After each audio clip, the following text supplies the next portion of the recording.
In the ancient texts of Sumeria, we have descriptions of these beings descending from the sky called the Anunnaki.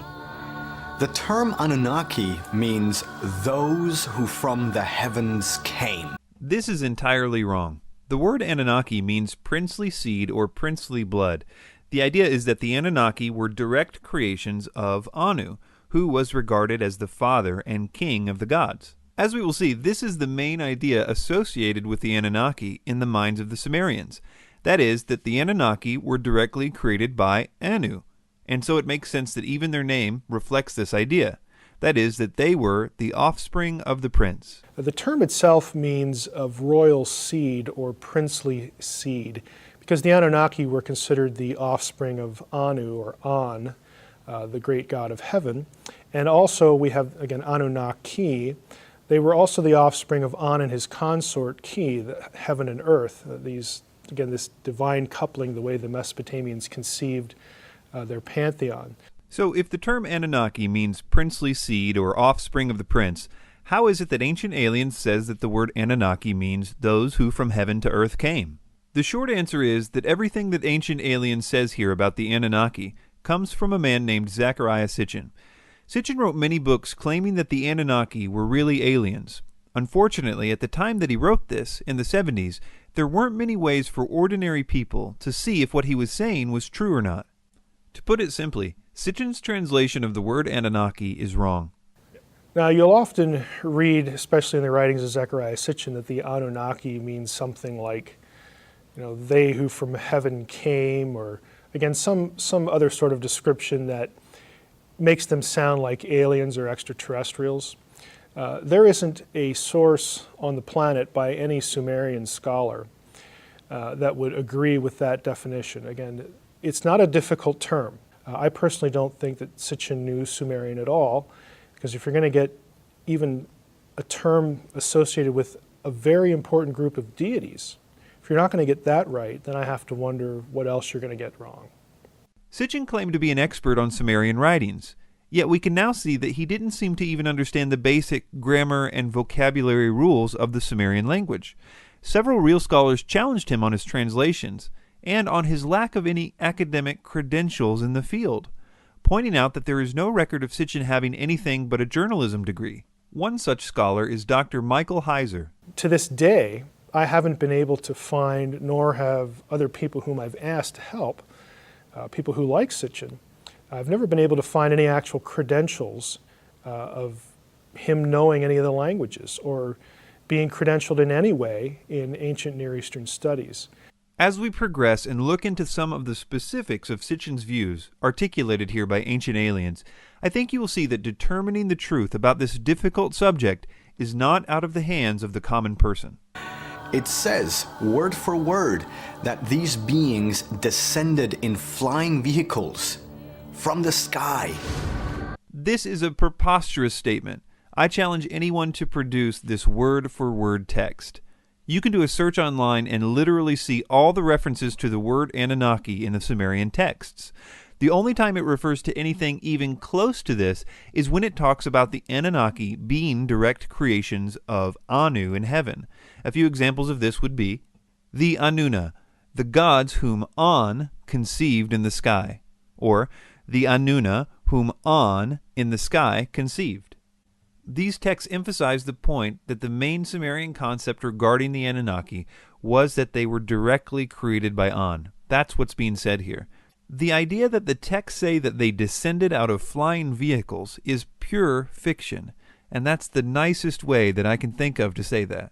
What Ancient Aliens does here is they show pictures of the winged solar disk as they talk about the Anunnaki, and I guess they expect the audience to think that these texts speak of these disks like spacecraft in the Sumerian stories, when in fact the solar disks seen in the iconography are not associated with the Anunnaki at all, but rather with the sun and or the sun god. This is probably why Tsoukalos says the following. And they were always described or depicted in floating above some quote-unquote regular people. Since the Anunnaki are never depicted floating above people's heads, we can see that they want people to believe that the solar disk icon equals the Anunnaki spacecraft. This is wrong for several reasons. Number one, the solar disks in the Sumerian culture really did represent the sun, or the sun god. The sun traveling across the sky every day was seen to have been facilitated by wings on the sun. You need to know that there is nothing in these descriptions of the sun in the Sumerian texts that would suggest that they were really talking about a UFO. As boring as it may be, they were really talking about the sun. One way to demonstrate this is found in the Epic of Gilgamesh. Gilgamesh worships Shamash, the sun god, in order to get favor for part of his journey. And he does this by facing east in the morning, that is, in the direction of the rising sun. The idea that Ancient Aliens proposes here, that the Anunnaki actually came out of the solar disks, or that they were pictured riding in them, is just a lie. There's no way around it. We can find not only descriptions of the Anunnaki, but also depictions. And we can see them in statues, in carvings. So it's all very interesting to see that those beings looked like modern-day space travelers with weird suits. Some of them wore wristwatches, they had boots on, and helmets, and above all, wings. All throughout the Ancient Alien series, they show these pictures of Akkadian winged genies and refer to them as Anunnaki. But funnily enough, winged genies aren't Anunnaki. In fact, these reliefs aren't even Sumerian, they're Akkadian. But hey, while we're here, we might as well explain what's going on in these images, even though they have absolutely nothing to do with the Anunnaki. The belief was that certain aspects of nature were controlled by these winged genies. Most notably, they were responsible for the fertilization of the crops. They were often depicted with a bucket of pollen or water in one hand, and a group of male flowers or a pine cone in the other hand. They often are depicted as fertilizing a date tree, which was a symbol of fruitfulness. Sometimes they would be depicted as being pointed at the king, which, because of the accompanying inscriptions, we know means that the king was seen to be a type of intermediary between the gods and responsible for the fruitfulness of the land and the people. One way to demonstrate this is by explaining what Ancient Aliens calls a wristwatch. First, you should take note that if this is a watch, then these genies were serious about timekeeping, because they wore one of these on both wrists and often on a headband as well. This watch is actually an Akkadian symbol for Ishtar, the goddess of fertility. You can see the same rosette on the famous Ishtar Gate in Babylon. The fertility of the land was associated with, as you might expect, the goddess of fertility, and these beings are depicted as acting on behalf of Ishtar as they fertilize this date tree. This also probably explains the wings, considering that the natural and visible way that a flower is pollinated is through bees and birds. Therefore, it's not so hard to see that they were depicting their spiritual agents of pollination with wings as well. Zecharia Sitchin has essentially suggested that the reason why we were visited in the remote past is because the ancient astronauts' home planet needed gold for their atmosphere, and that their gold content in the atmosphere was depleting. So they came to Earth in order to mine gold and bring it back to their home planet. This idea about aliens coming to mine gold for their atmosphere in the ancient past is widely repeated by ancient astronaut theorists. In fact, it's become something of a foundational idea in the movement. This idea traces directly back to Zecharia Sitchin and has absolutely nothing to do with Sumerian texts. It's interesting to note that Sitchin doesn't even give a place in the Sumerian texts to justify this notion that they needed gold for their atmosphere. He says the following in his book, The Wars of Gods and Men. The metal, with its unique properties, was needed back home for a vital need. As best as we can make out, this vital need could have been for suspending the gold particles in Nibiru's waning atmosphere and thus shield it from critical dissipation. So he says, as best as we can make out. Well, who is we, and what text would even hint at that idea? Sitchin never says. He simply creates this idea of gold particles being needed in a planet's atmosphere out of nowhere. Nowadays, you can do a word search for the uses of the word gold in the Sumerian texts. We can read every mention of this word. Not only are the mentions of the word gold relatively few in the Sumerian texts, there is nothing to indicate anything but the most ordinary uses for gold. In fact, it's a surprisingly boring study. Thanks to the meticulous cataloging of the Sumerian texts over the last few decades and the advent of the internet, we no longer have to take people like Sitchin's word for it. There are some databases online that allow you to search through Sumerian texts. And I have a video on my website, www.sitchiniswrong.com. If you go there and you click on the Anunnaki tab, I will show you how to search through something called the Electronic Text Corpus of Sumerian Literature.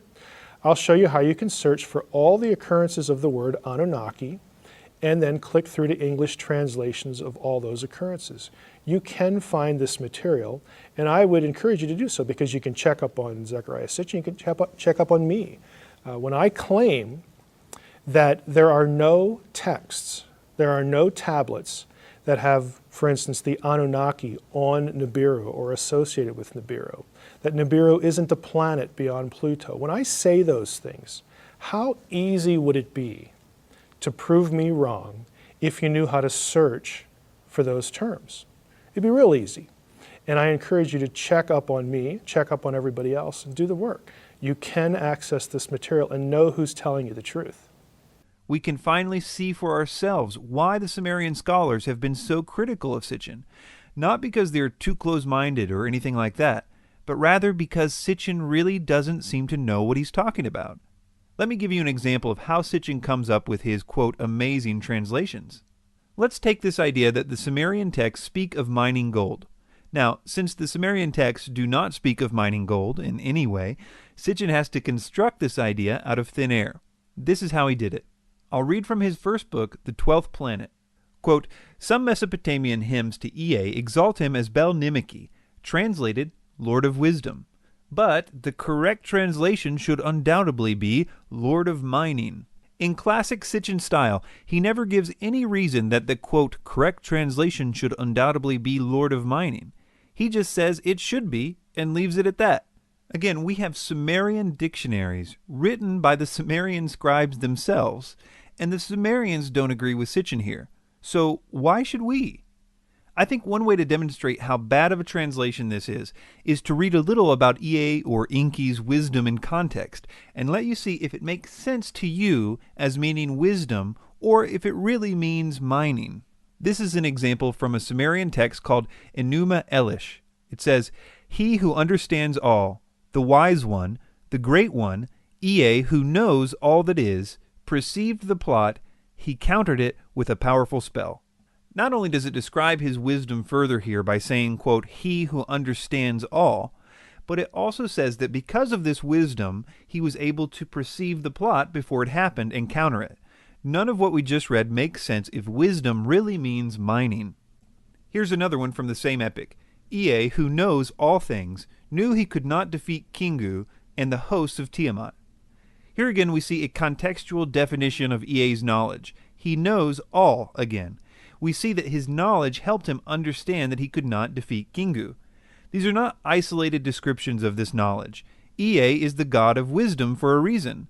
Nothing said about him makes sense if his knowledge means mining, or even knowledge about mining. All the stories about him highlight his great understanding, and conversely, there isn't even a hint that he cares a lick about digging for gold or anything else. It's just not there. It requires an ignorance of the Sumerian texts in order to be believed. Let's move on to another claim about the Anunnaki. Virtually every story that's in Genesis, the flood story, Adam and Eve story, they all have precedence with the ancient Sumerians. The story that came down to the Sumerians is that the Anunnaki were mining gold on the earth. And the run-of-the-mill workers complained, said this is really hard work and we're tired. We don't want to do this anymore. And so they had a big council. They decided to create a primitive worker called an Adamo. The Anunnaki created humans as a slave species. The first thing to be aware of here is that in the epic of creation that they're referring to here, the gods weren't mining gold. The work that the gods were doing is creating the world. Kind of what you would expect from a creation epic. It even specifically states that they were making mountains and rivers, such as the Tigris and Euphrates. The gods here were tired of creating the earth, not gold mining.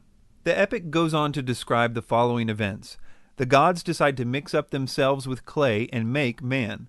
As the version of men that they made increased in number, the noise that they made angered the gods. So they decide to kill them off with a flood. One man is instructed to build a boat, he puts animals on it, it rains for 7 days and 7 nights, and the man and his family are saved. There are many similarities between these Sumerian writings and to the biblical accounts of the creation of man and Noah's flood. Some people think that this is due to the writers of the Bible copying the earlier Sumerian writings. This is problematic because even the critics who specialize in this style of ancient literature say there is no evidence of literary borrowing. In fact, just the opposite. They propose that they must be referring to a common source for the information. One paper by Heidel, Millard, and Damrosch concludes this way, quote, "Literary dependence cannot be demonstrated. Here, as in most of the parallels in primeval history, it is considered more likely that the Mesopotamian and biblical traditions are based on a common source.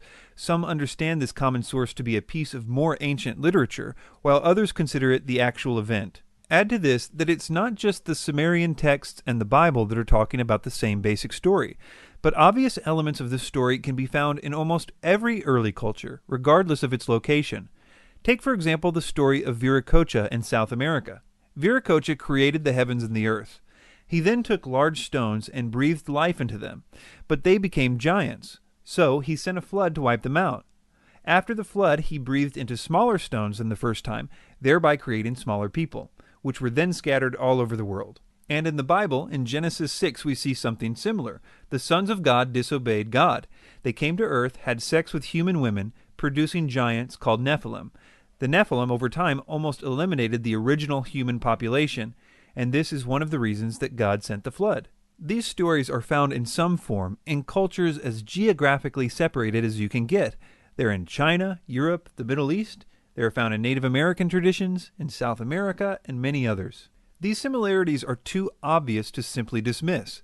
Things like 8 people being on the boat are mentioned in a good percentage of these stories. I personally think that all these cultures are drawing from the same original story, a story that was told only one way, and that as migrations happened from the original group, they started adding in details that were more locally important to them, but that each of these cultures sincerely believed that they were passing on the true account of the origin of humanity to their descendants as this story was told. Ironically, if you take it at face value, if there really was a flood and all people except for the ones on the boat were destroyed, and if most modern cultures were descended from them, the fact that the entire world seems to have inherited the same story would make sense, because they essentially have the same 8 ancestors who experienced such a dramatic event and made it a point to pass the story to each generation. I propose that something like this really did happen in ancient history. I don't personally see any logical way around it. The question I have is which, if any, of these accounts is closest to the truth? Ancient Aliens tells us that the Sumerian version is closest to the truth because they were recorded earlier. That makes sense to a point, but we have to remember that the events described in the Sumerian texts were still ancient history to the Sumerians. So the question is not so much about the date of the writing, but rather their ability to preserve the story. I'll give you a few very good reasons to seriously doubt that the Sumerian accounts should be given more weight where they differ from the others. The first is that Sumerian stories are not logically consistent. Take, for example, that in both the Sumerian and biblical accounts, dimensions for the boat are given. The mere fact that an important part of this story is the dimensions of the boat is interesting. But when you draw out the dimensions, you have on the one hand the Sumerian boat being a big cube, and the biblical one being described by naval engineers as nearly perfect for maintaining stability without hull damage in incredibly rough seas. Another reason not to trust the Sumerian texts where they differ from the others is that, as every Sumerian scholar knows, the Sumerians constantly change the details of their stories to suit the different situations. For example, texts of the same story found in the Temple of Enki will differ from the ones found in the Temple of Enyana, even if they are from the same time period, but especially if they're from a different time period. To quote one Sumerian scholar, quote, Inconsistencies are a regular feature of Sumerian poetry, end quote. He goes on to say that integration of different texts by the Sumerian scribes often appears somewhat careless. Compare that with the ancient Hebrew scribes, who were notorious for taking their job ultra seriously. They had many rules that governed their copying of their sacred texts. For example, it is said that they would have to speak every letter out loud before committing it to paper. One example of a vindication of this meticulous attention to detail is with the Isaiah scroll found in the Dead Sea Scrolls. The earliest copies of the Hebrew Old Testament before the Dead Sea Scrolls were the Masoretic texts, which were copied between the years 600 and 1000 AD. So the Isaiah scroll, one of the best preserved scrolls, would be a way to prove or disprove if their scriptures had been faithfully copied by the scribes during the previous 800 years. As it turned out, they did a flawless job, and the Hebrew scribes were vindicated. So when deciding which texts are more accurate as it relates to their accounts of ancient events, it is far more logical to assume that the group with a tradition of accurate preservation and transmission of their texts should be given more weight than a culture like the Sumerians, who seem to have very little interest in the accurate transmission of the details of their stories.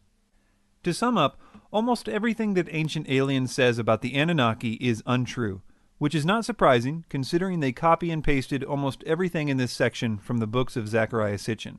For more information about Sitchin's errors in his translations of the Sumerian and Akkadian texts, I would direct you to the excellent website of Dr. Michael Heiser, sitchiniswrong.com.